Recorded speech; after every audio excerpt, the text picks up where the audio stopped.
Hoi julle, ek is Annelie Bouwer. En ek is Sarina Bosman van Groot FM 90.5. Het jou skool die grootste gees? Kom ons kyk, hierdie jaar het ons 'n lekker liedjie. Die koorgedeelte gaan al die skole dieselfde moves doen, die res kan jy maak net wat jy wil. Dis lekker maklik. Ons doen hom in spiegelbeeld. So dit wat jy op die skerm sien is wat jy doen. As ons dit aan die linkerhand doen, gaan jy dit regterhand doen. Goed, net wat jy sien. Okay, hier gaan ons. Jy ken die eerste deel. Ons het die gees. Dan vat jy jou regterhand. Ja, die grootste gees. Goed. P en A. Van regsom, Laat die wêreld lees. hande in die lug is klaar daar, so jy gaan. Spring. Hande in die lug.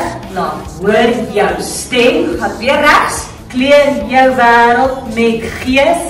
Ons gaan wen. Yay! So maklik soos dit. Ons en die gees, ja die grootste gees. B en A's wat die wêreld lees.